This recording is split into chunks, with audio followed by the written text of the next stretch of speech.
Hey hello friends, welcome to my YouTube channel struggle and success में मैं आप लोगों का फिर से बहुत बहुत हार्दिक स्वागत करती हूँ फ्रेंड्स।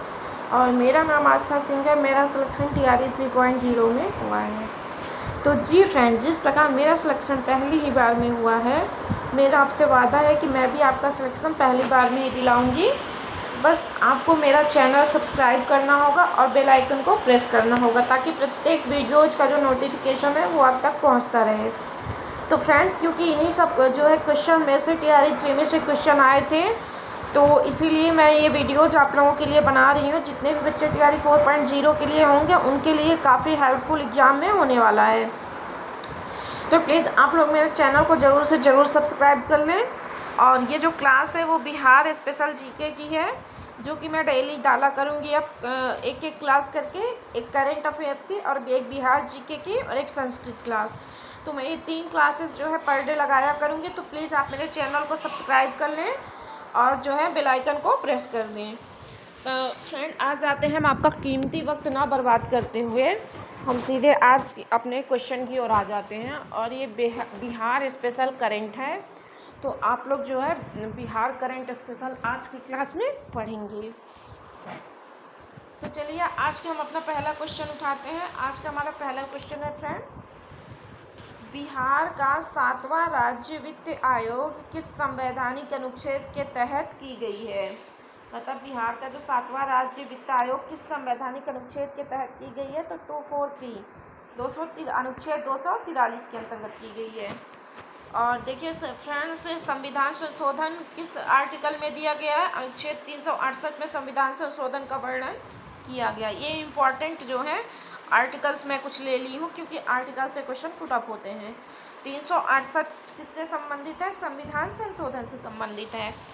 और 110 किससे संबंधित है? धन विधेयक से संबंधित है। 105 संसदीय विधेयक से संबंधित है। ये सब आर्टिकल है। 368 आर्टिकल के तहत संविधान संशोधन, 110 आर्टिकल के तहत धन विधेयक और 105 आर्टिकल या अनुच्छेद संसदीय विधेयक।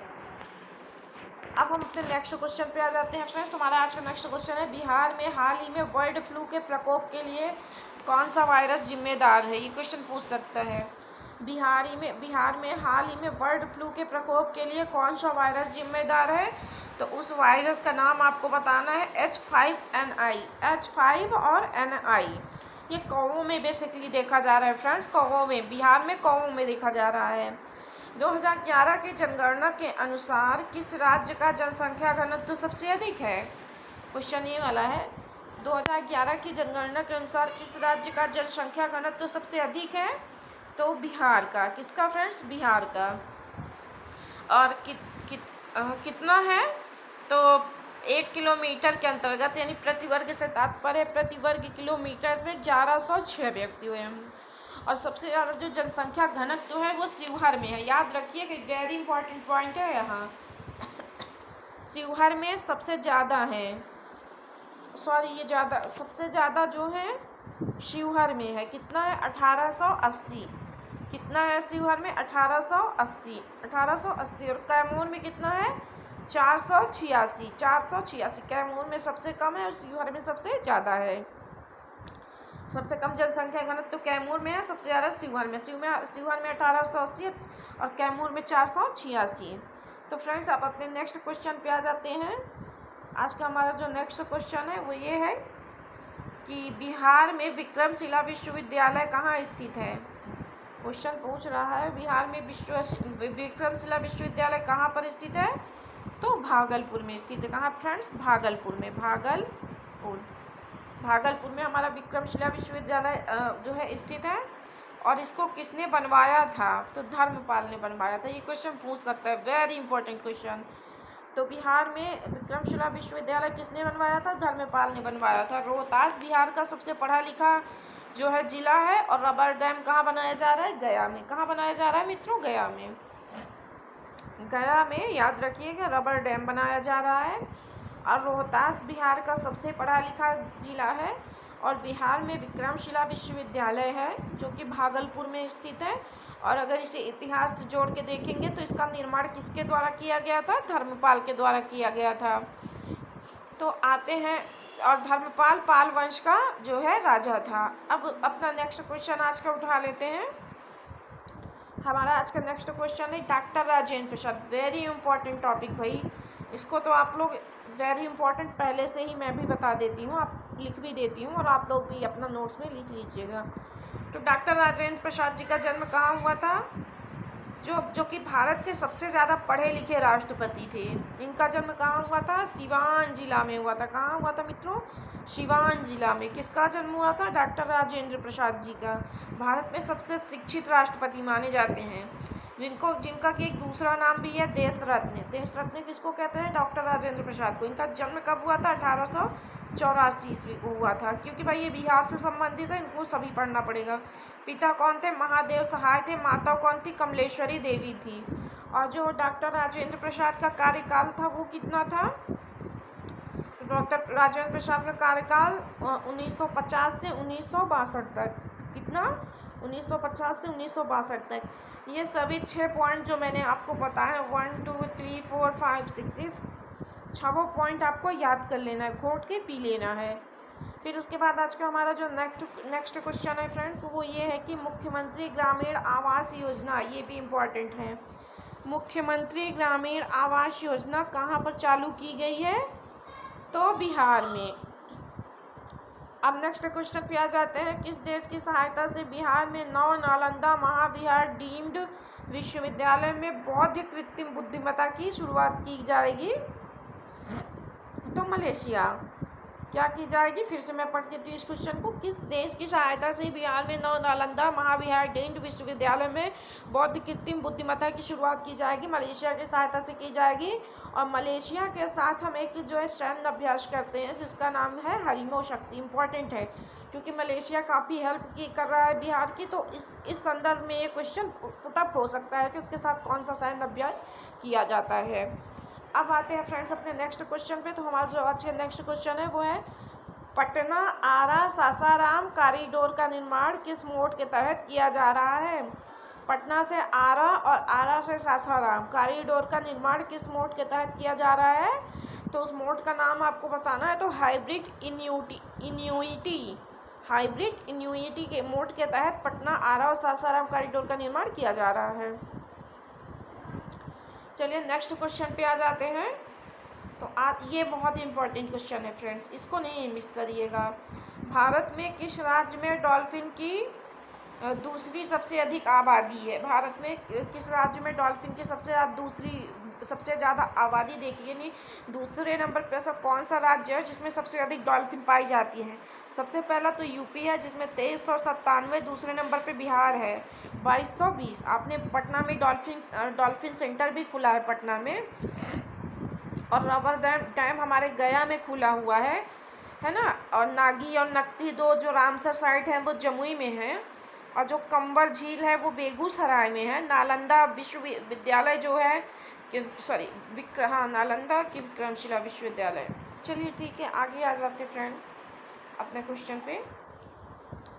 कोसी मेची अंतर्राष्ट्रीय लिंक परियोजना किस नदी बेसिन की सिंचाई करेगी? कोसी मेची अंतर्राष्ट्रीय लिंक परियोजना किस नदी बेसिन की सिंचाई करेगी? तो महानंदा बेसिन की। किसकी? महानंदा बेसिन की।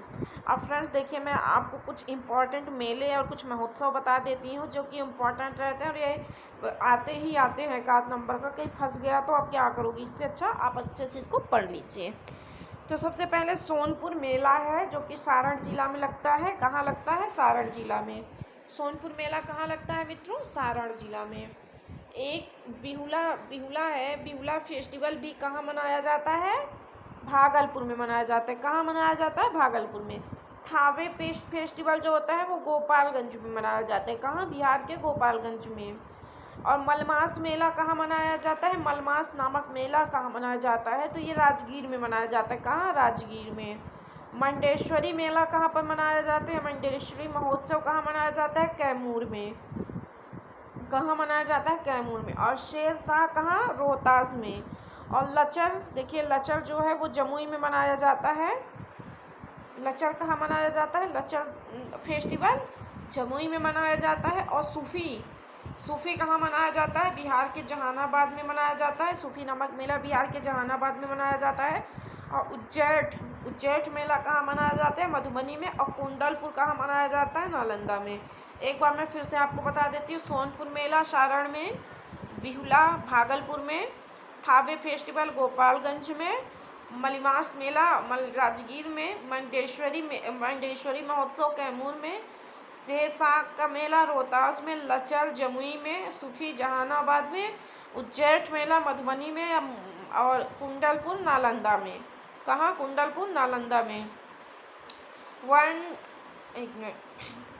1 2 3 4 5 6 7 8 9 10। आप ये 10 मेले को अच्छे से याद कर लीजिएगा। 10 मेले को अच्छे से याद कर लीजिएगा। आ जाइए फ्रेंड्स, कुछ अपने इम्पोर्टेंट क्वेश्चन, नेक्स्ट क्वेश्चन पे चलते हैं। तो आज का हमारा जो अगला और नेक्स्ट इम्पॉर्टेंट क्वेश्चन है वो ये है कि जीआई टैग, अभी हाल ही में इनको जीआई टैग दिया गया है। कहाँ? बिहार में। कहाँ दिया गया है? बिहार में इनको जो है जीआई टैग दिया गया है। किसको? अभी हाल में दिया गया है, जस्ट नाउ, कुछ दिन पहले। तो क्या किसको दिया गया है? हाजीपुर के केले को। किसको? हाजीपुर का केला। और भोजपुर का खुरमा। याद रखिएगा, इससे पूछता है, बहुत क्वेश्चन टीआरई 3 में पूछा था। हाजीपुर में केला और भोजपुर में खुरमा। और सीतामढ़ी का क्या प्रसिद्ध है फ्रेंड्स? तो सीतामढ़ी का बालूशाही प्रसिद्ध है। सॉरी, शाही ऐसे लिखा जाएगा। सीतामढ़ी का क्या प्रसिद्ध है फ्रेंड्स? बालूशाही। गया का 2 चीज़ प्रसिद्ध है, एक तो पत्थर कट्टी और दूसरा तो तिलकुट प्रसिद्ध है। क्या? पत्थर कट्टी, तिलकुट। और लास्ट वाला नालंदा में बावन बूटी। नालंदा में बावन बूटी। एक बार मैं फिर से आपको पढ़ के बता दे रही हूँ मित्रों पूरा। हाजीपुर का केला प्रसिद्ध है, भोजपुर का खुरमा प्रसिद्ध है, सीतामढ़ी का बालूशाही प्रसिद्ध है, गया का पत्थर कट्टी प्रसिद्ध है, तिलकुट, और साथ ही पत्थर कट्टी के साथ ही साथ तिलकुट भी गया का प्रसिद्ध है, और नालंदा का बावन बूटी प्रसिद्ध है। ये सब जीआई टैग पाए हुए बिहार में है। और ये मोस्ट इम्पॉर्टेंट है, मोस्ट इम्पॉर्टेंट है। इनको आप याद ही कर लीजिएगा, एक आध नंबर के आपके फंस जा सकते हैं। तो फ्रेंड्स, मेरा वीडियोस आप लास्ट तक देखिए, और मैं ऐसे वीडियोस आपको जो है डेली अपलोड करती रहूँगी। अभी आपके एग्ज़ाम में टाइम है, तो आप धैर्य और धीरज के साथ पढ़िए। जो भी पढ़िए क्लियर पढ़िए, और डीप पढ़िए, क्योंकि यही एग्ज़ाम में पूछा जाता है। आपको डीप पढ़ाई और क्लियर पढ़ाई वहाँ काम देगी बहुत ज़्यादा, क्योंकि बिहार में 5 ऑप्शन वाले क्वेश्चन आते हैं और वो बच्चों को बहुत कंफ्यूज करते हैं, जिनमें से उपर्युक्त में से एक से अधिक, इनमें से कोई नहीं। तो प्लीज़ आप लोग अच्छे से पढ़िए। मेरे कहने का मतलब, जो भी पढ़िए क्लियर कट पढ़िए, और मैं आपको ऐसे ही डेली वीडियोस देती रहूँगी। और आप अगर थोड़ा भी 10-15 मिनट का, इसीलिए मैं छोटे छोटे वीडियोस बनाती हूँ ताकि आप समय दे सकें इनको। अगर आप इतना भी पढ़ ले जाएंगे, डेली इतना करके पढ़ते जाएंगे, तो आपका जीके जीएस बहुत स्ट्रॉन्ग हो जाएगा। तो मेरा वीडियो प्लीज़ देखिए, और क्या कहते हैं, मेरे चैनल को जरूर सब्सक्राइब करिए, शेयर करिए और बेल आइकन प्रेस करिए। तब तक मिलते हैं हम अपने नेक्स्ट वीडियो में। Thank you.